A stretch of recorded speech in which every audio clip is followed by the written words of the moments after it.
20h sur la télévision Futur Média. Bonsoir à toutes et à tous. Un plaisir de vous retrouver à la présentation de ce journal. Les titres, c'est tout de suite. Y'en a marre, frappe Nitu Deg contre l'instrumentalisation de la justice et les pratiques jugées malsaines du régime actuel. La manifestation Yonagi Djeng a enregistré la présence de nombreux protestataires, dont le collectif des régies publicitaires ou encore les agents des centres de traitement des épidémies. L'indépendance de la justice, un principe sans cesse martelé par les professionnels du système judiciaire, mais souvent remis en cause par ses ayants droit. Pour le militant des droits de l'homme Alassane Seck, le Sénégal est encore loin du compte parce que sa justice n'est pas indépendante. Vous l'entendrez dans ce journal. Hausse des factures d'eau, consommateurs et exploitants s'affrontent. De l'avis de nombreux Sénégalais, les factures ont connu une inflation. La Sen'Eau, de son côté, est formelle. Les factures reflètent la consommation des usagers. Célébration de la Journée internationale des migrants ce 18 décembre. Constat amer fait par Horizon sans frontières. Plus de 25 Sénégalais sont morts à l'étranger cette année dans des circonstances douloureuses. Beaucoup trop d'autres croupissent dans des prisons. Le directeur des Sénégalais de l'extérieur recommande aux guides religieux de convaincre leurs fidèles à emprunter des voies régulières pour voyager. Voilà pour les titres. Le développement, c'est tout de suite.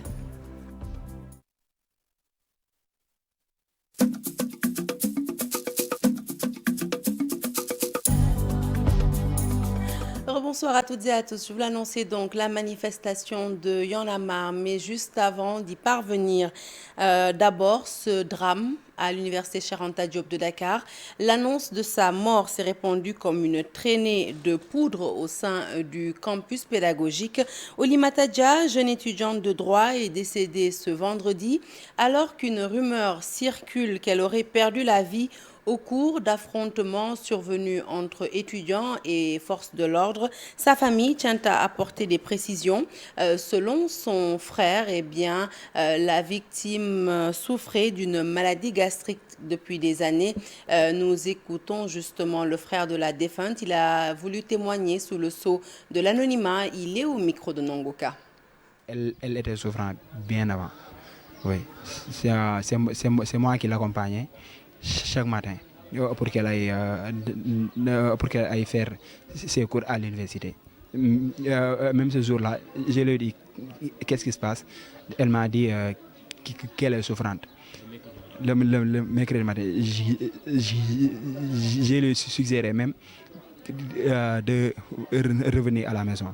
Mais elle a catégoriquement refusé. Après, c'est par la suite que je lui ai dit ok, il y a pas de souci, tu peux partir. Après, le soir, vers 16h30, son ami Fallou m'a envoyé un texto pour me dire que ta sœur est un peu souffrante. Après, par la suite, je l'ai rappelé pour lui dire est-ce que ça va. Oui. Le gars Fallou m'a dit ça va bien. Après, oui. Après, je lui ai envoyé de l'argent pour vivre. Oui. Après, elle est revenue jusqu'ici. C'est par la suite, après, vers 5h du matin, qu'elle a rendu l'âme. Et je vous l'annonçais tout à l'heure en titre, elle s'est finalement tenue ce vendredi sur l'avenue Vieux-Cinq-Faye. Des mécontents venus de divers horizons ont crié leur ras-le-bol. Collectif des régies publicitaires, ex-agents des CTE, agents de CTE, agents de Transplace. Ils se sont succédés sur le podium pour dénoncer leurs difficultés. Tous venus répondre à l'appel des mouvements Y'en a marre, Frappe et Nitu Deg. Compte rendu de cette manifestation avec Aminata Mbaresso et Modou Diop. Il était prévu une marche au départ, mais finalement, les initiateurs de cette manifestation se sont limités à une manifestation habillée de t-shirts rouges pour la plupart. Ces membres des mouvements Y'en a marre, Frappe, France Dégage ou Nitu Deg manifestent leur mécontentement au régime en place.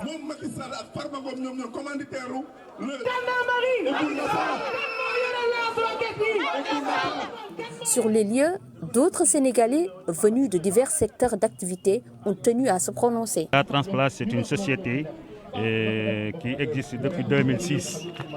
Maintenant, nous étions les travailleurs. Mais en 2089, le directeur général et Samir Bourgi nous a licenciés abusivement. Nous avons saisi les tribunaux et nous avons eu gain de cause depuis 2001. Et depuis 2001, on court derrière le rétablissement de la justice. Et dans cette injustice, je sais qu'il est soutenu par des autorités. Je ne sais pas comment, mais il est soutenu par des autorités. Parce que nous ne pouvons pas comprendre, pendant 32 ans, des travailleurs courent derrière le droit et qu'une personne qui est là, qui est un industriel, qui est le plus riche du Sénégal, puisse faire ce qu'il veut et en fait ne pas donner aux travailleurs leur dû. Collectif des régies publicitaires, syndicats d'enseignants, entre autres, tous ont crié le ras-le-bol. On est aujourd'hui victime d'une injustice. C'est quelle injustice aujourd'hui? On s'est réveillé un bon jour, on a vu que nos panneaux sont en train d'être détruits. Surtout le long de la corniche ouest, sur l'autoroute, et on ne sait pas qui sont les commanditaires. On s'est rapproché des différentes autorités, on nous a informé que c'était la DSCOS, mais la DSCOS n'arrive pas à nous dire aujourd'hui c'est qui le vrai commanditaire de ces événements-là. Donc ce qui nous préoccupe aujourd'hui, il y a beaucoup d'emplois qui sont menacés parce que emplois directs comme indirects, il y a au moins 10 000 personnes qui sont concernées. Des maçons, des soudeurs, des menuisiers métalliques, etc., et qui aujourd'hui, ça représente une vraie menace pour notre secteur d'activité. Yonengi Dieng, c'est l'intitulé de ce rassemblement piloté par les mouvements Yanamar, Nitoudegu, entre autres. Le but recherché, dénoncer les ajustements du régime en place, surtout sur certaines questions relevant de la justice. Yonengi Dieng, une manifestation pour protester contre l'instrumentalisation de la justice. Elle trouve certainement un écho favorable auprès d'Alassane Seck de la Ligue sénégalaise des droits humains. Selon lui, la justice sénégalaise est loin d'être indépendante. Pour le militant des droits de l'homme, plutôt, est en parfait désaccord naturellement avec le président de l'Union des magistrats du Sénégal qui affirme qu'il n'y a aucune inégalité dans le traitement des dossiers et tous deux s'expriment dans ce reportage. Il est signé Al-Hassan Ba. L'indépendance de la justice, une question qui revient tout le temps et appréciée diversement. Le secrétaire exécutif de la Ligue sénégalaise des droits humains n'est pas convaincu de cette indépendance. Dès lors que le président de la République est présent dans le Conseil supérieur de la magistrature, c'est une influence forte. Et nous avons vu la preuve. Souleymane Téliko, qui était un combattant pour la liberté, pour l'indépendance de la justice, il a été sanctionné. Cela va de soi que c'est presque un scandale de dire que ça n'existe pas. Pour nous, c'est une sanction clairement définie. Dès lors que l'intéressé a réagi en plein conseil pour dire qu'il n'a pas mérité ça. Le Sénégal, l'État, l'exécutif brandit souvent le bâton pour donc punir les gens qui sont des récalcitrants, les gens qui sont dans leur droit de demander une justice indépendante. Et la vérité, c'est que cette justice n'est pas indépendante. Alassane Seck en veut pour preuve ce qu'il qualifie de traitement de 2 poids 2 mesures de certains dossiers. Nous sommes étonnés, nous sommes sidérés d'entendre notre discours qui dit le contraire, alors que nous, on n'est pas des enfants, on sait ce qui se passe. Donc tout ça, c'est de notre malaise total dans le camp de la magistrature et c'est regrettable. Mais le président de l'Union des magistrats du Sénégal n'est pas de cet avis. Ce que nous voulons apporter comme précision, c'est que quand on juge des dossiers, nous ne faisons pas de différence entre celui-là est un politicien ou pas. Nous, ce qui nous intéresse, et c'est ce que la loi nous impose, c'est de voir si la personne qui est devant nous est coupable ou pas. Peu importe ce qu'il représente ou sa fonction, parce que la loi nous a défini la voie à suivre pour juger une personne. Les politiciens n'ont pas un traitement spécial devant le juge. Mais politique beaucoup aussi catégorie bi nga xamné yoon daf leena protéger. Aux yeux de beaucoup de Sénégalais, la justice manque d'impartialité et d'indépendance. Le chef de l'État s'en va en guerre contre le recrutement anarchique au sein de la fonction publique. Macky Sall souhaite également plus de célérité dans la modernisation de l'administration sénégalaise. Des déclarations qui ont poussé la rédaction de la TFM à s'interroger sur cette baisse de performance constatée au niveau de l'administration par le président de la République. Et bien, de l'avis de nombreux experts, notamment l'association des professionnels en ressources humaines, ces insuffisances sont dues souvent souvent à une mauvaise formation des agents, mais aussi et surtout au clientélisme politique, un phénomène qui suscite l'anarchie dans la mesure où l'on ne met plus les personnes qu'il faut à la place qu'il faut. Habib Faye. Les recrutements abusifs dans la fonction publique, un constat fait par le chef de l'État pour le fustiger, lors d'une remise de distinction nationale au Palais de la République. L'Association sénégalaise des professionnels en ressources humaines, qui fait noter beaucoup d'insuffisances dans la fonction publique, assimile ces abus à du clientélisme politique. Des gens qui ont aucun niveau, aucune compétence, des gens qui venaient fraîchement d'avoir le bac, alors qu'il y avait des gens qui ont eu le bac bien avant, qui ont eu le diplôme bien avant. Donc, c'est pourquoi ils le font, mais ils le font pour caser la clientèle politique. Et malheureusement, ces gens-là, quand on les intègre dans l'administration publique, au lieu de travail, ils sont là-bas à faire de la politique. C'est ce qui dévalorise notre administration. D'une part, les entreprises ont peu démissionné de leur rôle initial et traditionnel. Aujourd'hui, avec la mondialisation, avec la concurrence, les entreprises n'ont plus ce temps de préparation du jeune. Elles veulent le mouton à 5 pattes immédiatement. Et c'est le serpent qui se mord la queue, parce que le jeune, il va venir, il va demander un emploi, on va lui dire, oui, mais il faut que vous ayez 2 ans d'expérience. Mais s'il ne commence pas quelque part, comment il va avoir ces 2 ans d'expérience? Il faut un recadrage pour corriger les dysfonctionnements et donc régler la problématique de l'emploi, selon le secrétaire général de l'association. Il invite les entreprises à s'employer à la formation de stagiaires. Le plus important, c'est de recadrer les choses, parce qu'effectivement, on a une grosse problématique en matière d'emploi des jeunes. La question, c'est quelle est la chaîne de valeur qu'il faut mettre en place pour arriver à insérer les 200 000 jeunes qui sortent du système éducatif chaque année. À partir du moment où ils rentrent dans l'entreprise, et qu'il a la possibilité d'avoir une première expérience, etc. C'est pour ça qu'on a créé les stages. Les stages font partie de la formation. Or, malheureusement, les entreprises ont un peu démissionné sur ce plan-là. En 2018, rappelle le quotidien L'Observateur du jour, 135 000 agents étaient enregistrés pour une masse salariale de 683 milliards de francs CFA. Et sur la période 2022-2024, les crédits de personnel devraient évoluer comme suit. 952 milliards de francs CFA en 2022, 1040 milliards en 2023, 1124 milliards en 2024. Et pour remédier au recrutement anarchique, à la baisse de performance constatée justement au sein de l'administration sénégalaise, le ministère de la fonction publique fait dans la sensibilisation. Il vient d'organiser à l'intention de ses agents un atelier donc, de sensibilisation et de formation. Mamadou Abdoulaye Touré est coordonnateur des affaires juridiques au niveau de la tutelle. Nous l'écoutons au micro de Mamadou Fala. Il faut comprendre par rapport à la procédure d'absence irrégulière, c'est que quand un agent de l'État s'absente et que son absence n'est ni autorisée ni justifiée, son supérieur hiérarchique direct doit faire un rapport et transmettre le rapport s'ils sont dans une circonscription territoriale déconcentrés au préfet, au sous-préfet ou bien au gouverneur, s'ils sont au niveau central, au DRH, le directeur des ressources humaines ou bien le DAGE. Et ces rapports-là, tenus par ces autorités, elles doivent, dans un premier temps, envoyer une demande d'explication à l'agent. Si l'agent répond et que sa réponse est satisfaisante, la procédure s'arrête. Mais si l'agent n'a pas répondu ou bien n'a pas donné une réponse satisfaisante, l'autorité doit procéder, entre autres, à 3 choses. Elle doit... Allez, le Nord à présent, Matam, toujours dans l'attente de l'érection de son université, une promesse du chef de l'État qui tarde à voir le jour. Et pour le mouvement Matam Debout, eh bien, si le projet n'a toujours pas été exécuté, c'est parce qu'il y a des personnes tapies dans l'ombre qui tentent de le torpiller. Matam Debout a tenu ses propos lors de sa conférence de presse. Abdou Ngueban en est le porte-parole. Le voici au micro d'Ibrahim Akan.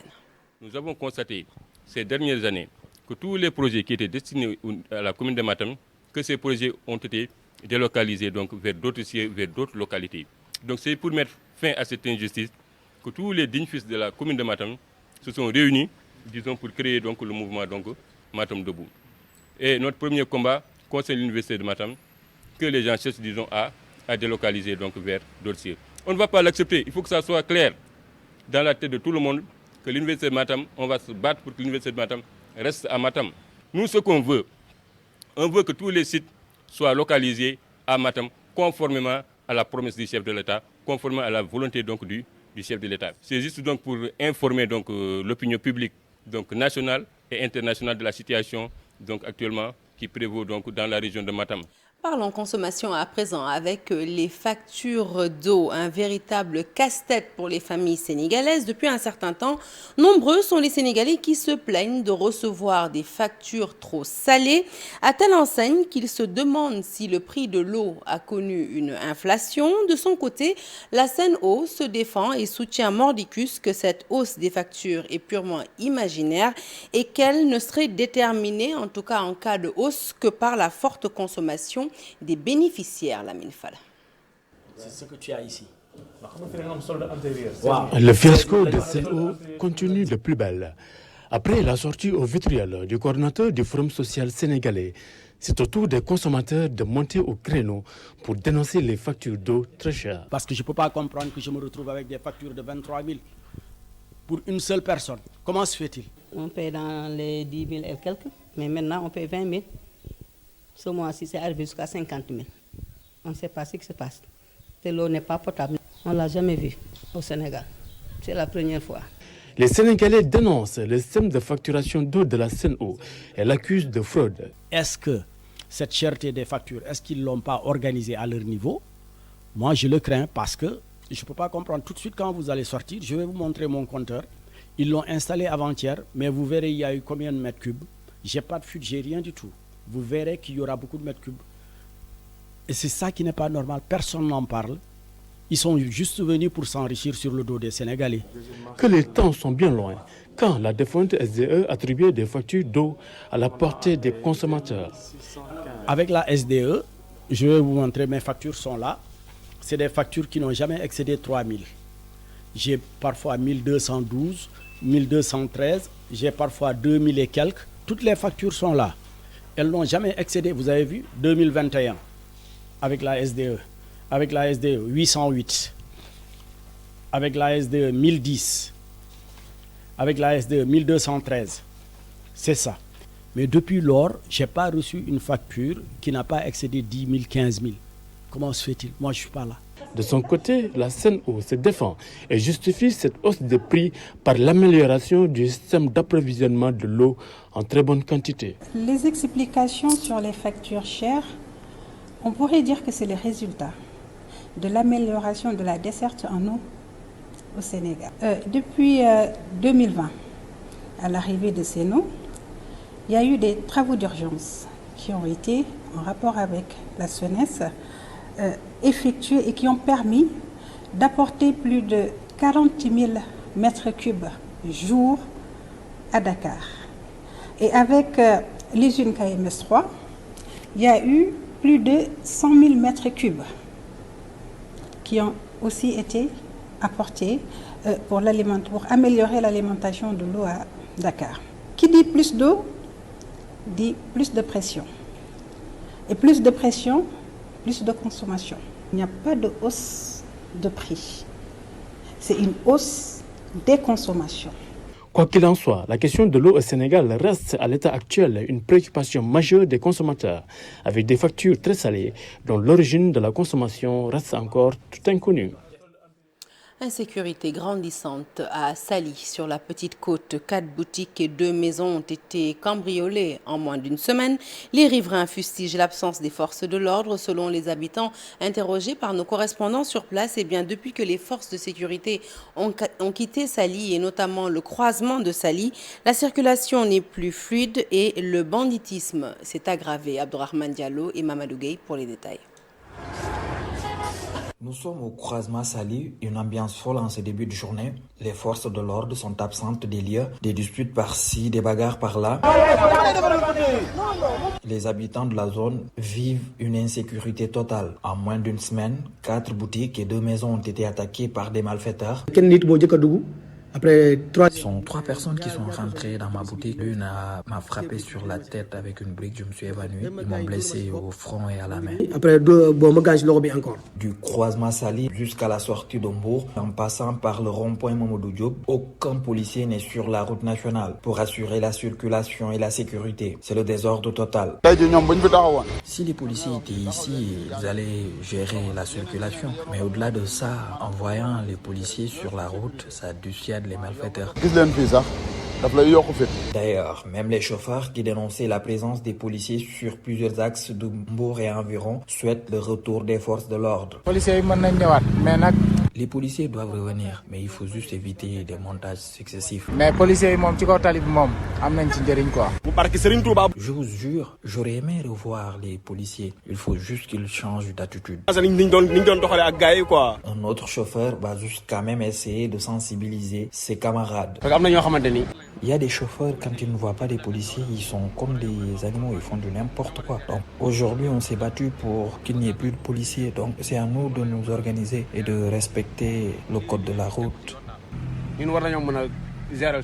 Il faut rappeler que depuis la grève des transporteurs et chauffeurs, les forces de l'ordre sont moins visibles sur la route nationale et autres artères de Mbour. Allez, demain, 18 décembre, est célébrée la Journée internationale des migrants. L'occasion pour Horizon Sans Frontières de tirer la sonnette d'alarme. Cette année, pas moins de 25 Sénégalais vivant à l'étranger ont trouvé la mort dans des circonstances dramatiques.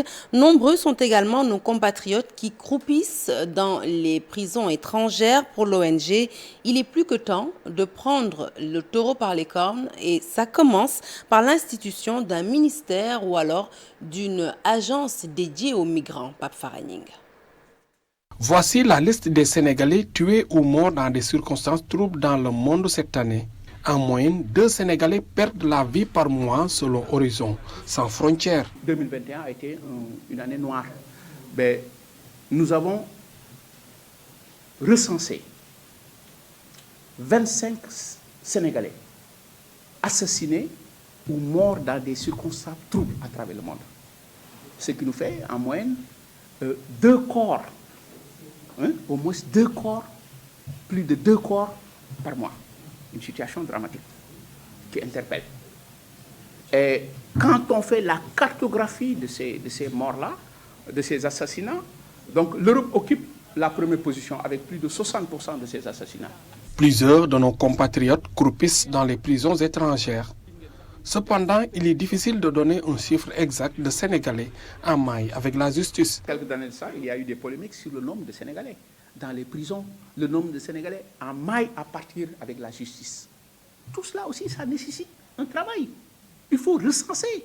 On m'a appelé la dernière fois de Brésil pour me dire que les prisons regorgent de Sénégalais. Mais ça, c'est l'assistance. Ça, c'est le rôle des missions, des diplomates. C'est le rôle de l'État. Modou Thiaw raconte son calvaire dans le désert algérien. Depuis son retour au pays, il peine à trouver le bout du tunnel. Si par malheur les Algériens vous capturent, c'est un véritable calvaire. Ils confisquent tous nos biens. Ensuite, ils vous malmènent avant de vous jeter à la frontière. À ton retour au Sénégal, les autorités vous laissent entre les mains de l'OIM. Le gouvernement ne fait rien pour les migrants. Vous avez du mal même pour joindre l'ambassadeur. Et pourtant, on nous a proposé des formations, une assistance, mais au retour, rien du tout. Pour une meilleure prise en charge, Horizon Sans Frontières propose un ministère pour les migrants. À défaut, une agence qui s'occupe de ces questions. Parce qu'elle constitue le point de départ de nombreux clandestins vers un Eldorado hypothétique, la ville de Saint-Louis a tenu aussi à célébrer la Journée internationale des migrants. À quelques heures de cette célébration, des séances de prière ont été formulées à l'endroit des disparus. Le directeur des Sénégalais de l'extérieur présent à cette journée de recueillement en a profité pour demander aux guides religieux d'inciter leurs disciples à voyager, certes, mais dans des conditions régulières. François Amadou Gueye est directeur des Sénégalais de l'extérieur. Il est au micro de Seynou Diop. jamono ji nag dañu gis ay xale yoo xam ni dañuy jël ay gaal di dem Beaucoup de jeunes tentent l'immigration clandestine ces derniers mois. Certains sont même prêts à mourir pour aller en Espagne ou dans les autres pays européens. Mais nous voulons dire ici que c'est un voyage incertain, plein d'obstacles. C'est pourquoi nous tendons nos mains aux autorités locales et à tous les chefs religieux du pays, sans distinction, pour que les jeunes du pays arrêtent cette aventure. Ils peuvent voyager, certes, mais il faut qu'ils le fassent dans des conditions régulières pour entrer dans les pays européens. Prendre la pirogue pour aller en Espagne, ce n'est pas la solution. Des centaines de migrants ont perdu la vie. Et à chaque fois que nous allons dans une maison pour présenter nos condoléances, c'est le sentiment de tristesse qui nous anime. Et il faut donc que les jeunes soient encore beaucoup plus conscients.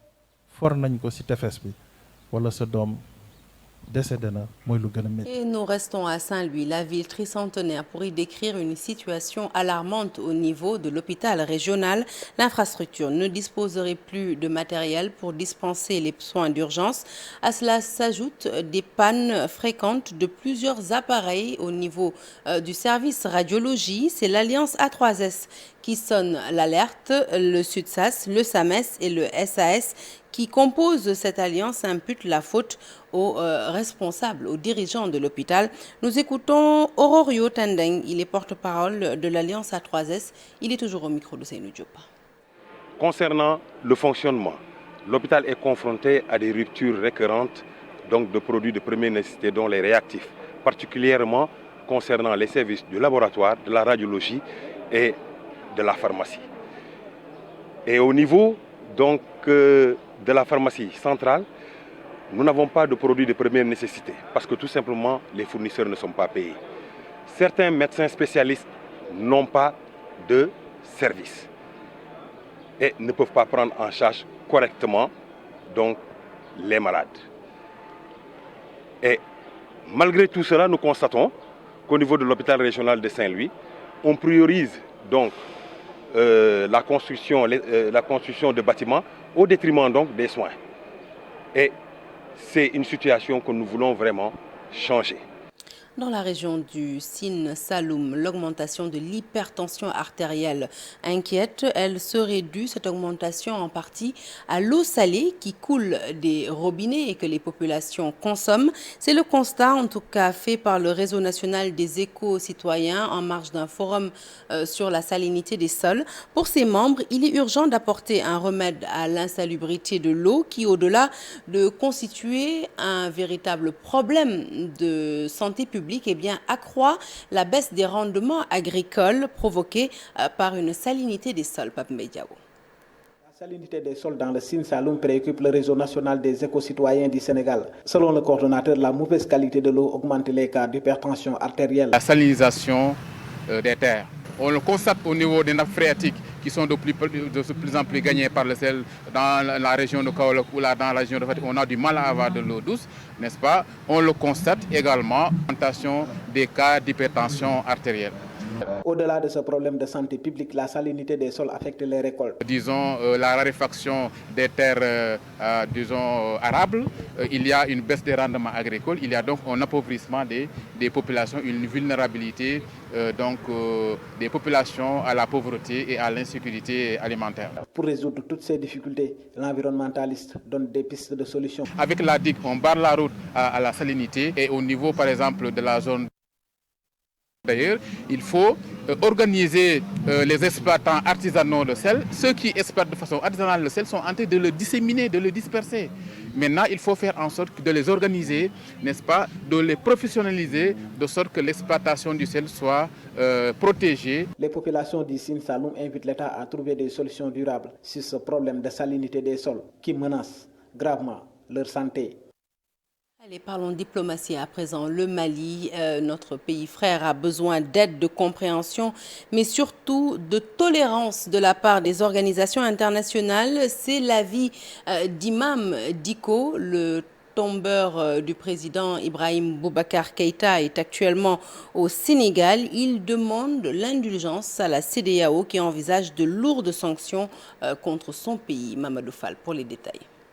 Le Mali est un pays à soutenir, mais également à comprendre en cette période où il est secoué par une crise. La CEDEAO, d'ailleurs, va corser la sanction pour une tenue des élections législatives et présidentielles. Imam Dicko demande l'indulgence. Aujourd'hui, nous traversons une situation très difficile nous sommes aujourd'hui la digue. Si le Mali cède, tous les autres pays vont céder. Et c'est pour cela que ce n'est pas facile d'être au premier plan d'un combat. Et nous sommes là-dedans. L'apport des autres et leur aide et leur accompagnement n'a pas fait défaut. Mais nous souhaitons encore que le Mali soit compris, que le Mali soit assisté et aidé dans cette période combien difficile. Au Sénégal, depuis hier, pour une concertation des religieux dans le dessein de ramener la paix au Sahel, la figure emblématique du Mali ne veut pas se prononcer sur le déplacement avorté d'Emmanuel Macron au Mali. Je n'ai pas de commentaire à faire. Je ne sais pas, je n'avais pas les raisons pour lesquelles il venait. Il a annulé, je ne suis pas au courant. Je suis là, j'ai appris comme vous. Donc je ne peux pas commenter cela, je suis au regret de moi. Imam Dicko reste optimiste et demande aux organisations internationales d'accorder une importance particulière au peuple du Mali. Le Mali est et demeure un grand pays. Fin de cette édition, merci de l'avoir suivi. L'actualité se poursuit sur toutes nos plateformes digitales. Tout de suite après moi, vous retrouvez la grande Binta Diallo. Elle reçoit ce soir Mohamedou Abdoulaye Mbaye, directeur du marché d'intérêt national. Excellente suite des programmes sur la télévision Futur Média. Je vous retrouve demain avec grand plaisir. Excellente soirée.